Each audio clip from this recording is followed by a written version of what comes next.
Hi friends, Saturday ஒரு lunch combo video பார்க்கலாமா? Let's go. First நான் கேரட் பொரியல் தாங்க செஞ்சுக்கிறேன். இது ஒன்றும் ஸ்பெஷல் இல்லை பெருசாக.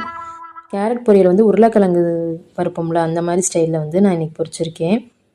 கடுகு கருவேப்பிலை சேர்த்து கேரட்டை சேர்த்து மிளகாத்தூள் கொஞ்சம் ஜீரகத்தூள் சேர்த்துக்கோங்க. நான் இதில் மிஸ் பண்ணிட்டேன் இந்த கிளிப்பிங்ஸை.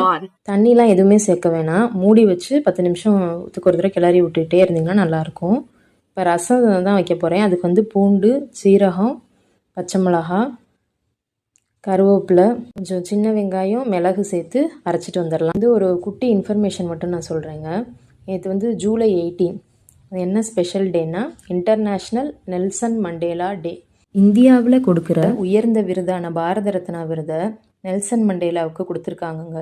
அமைதிக்கான நோபல் பரிசையும் இவர் வாங்கியிருக்காருங்க. ராசிசத்தை ஒழிக்க பாடுபட்டவருங்க.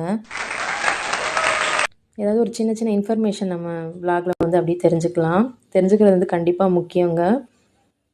இப்போ எங்கள் அம்மாவுக்குலாம் 60 இயர்ஸ் ஆக போகுது. ஒரு நாள் கூட பேப்பர் படிக்காமல் அவங்க இருந்ததே இல்லை. என்ன கஷ்டம் வந்தாலும் சரி, கவலை வந்தாலும் பேப்பர்லாம் படிச்சுருவாங்க.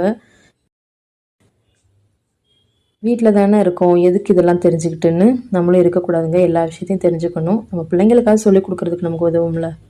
இப்போ ரசம் அப்படி தாளித்து நான் ஊற்றி வச்சுக்கிட்டேன். மறக்காமல் அதை மூடி வச்சுருங்க.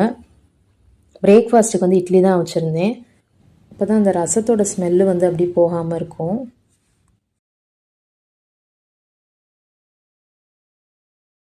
இட்லி அப்படி துணியில் ஒட்டாமல் வந்துருச்சு.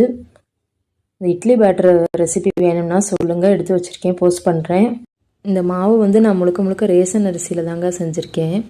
நல்லாவே வருதுங்க.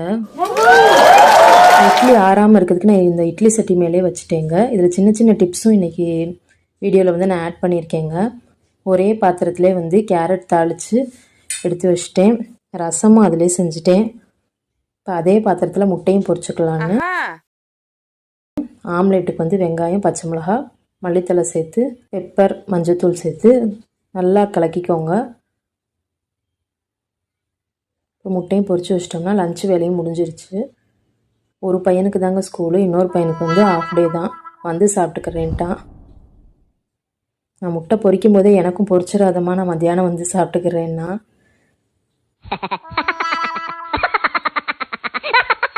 நான் அப்படியே லஞ்ச் பாக்ஸும் பேக் பண்ணிக்கிறேன்.